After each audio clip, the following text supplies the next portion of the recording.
Na época em que Samuel era pequeno, ouvir a voz de Deus era algo raro.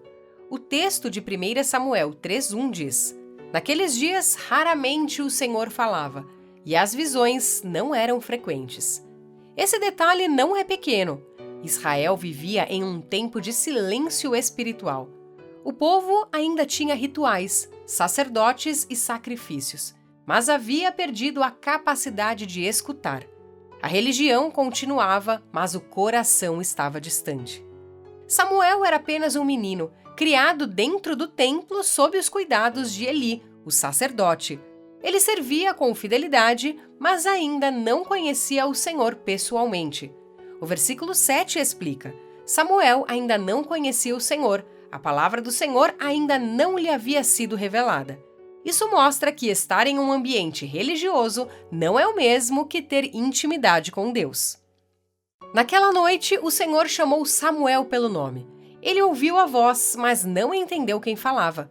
3 vezes Samuel correu até Eli, pensando que era o sacerdote que o chamava.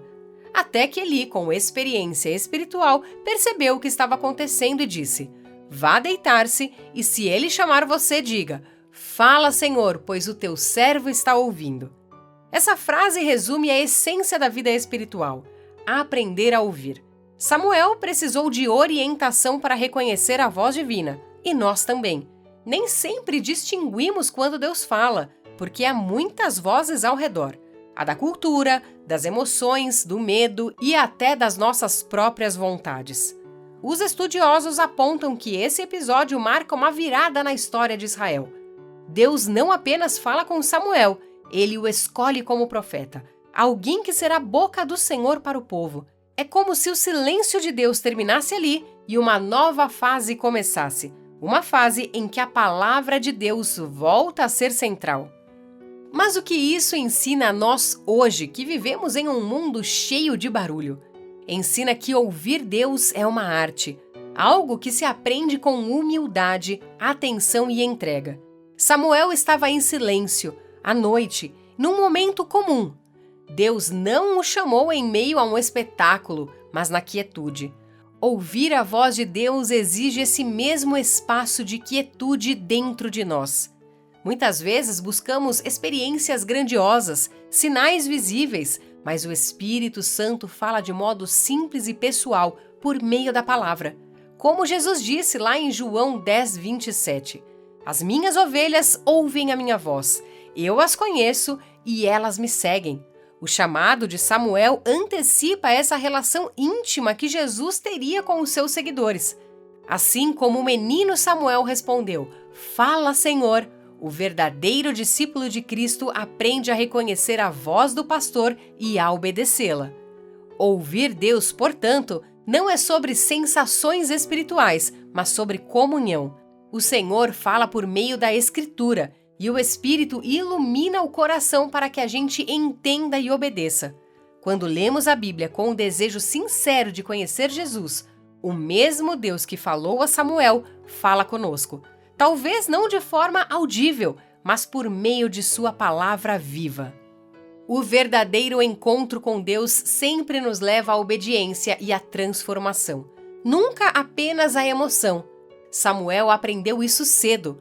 Ouvir Deus é estar disposto a responder.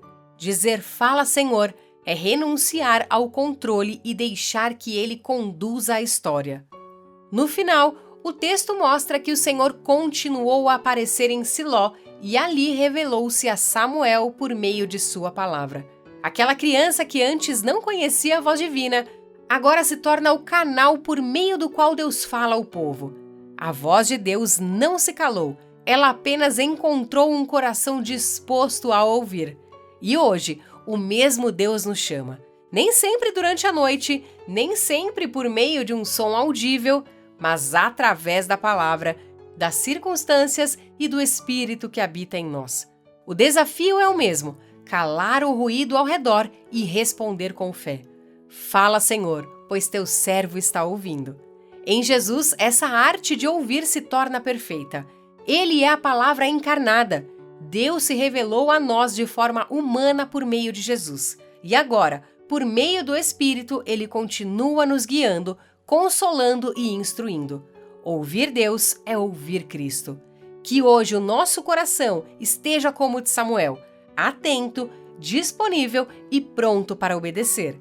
Porque quando aprendemos a ouvir, descobrimos que Deus sempre esteve falando. Só esperava que alguém dissesse: "Eis-me aqui".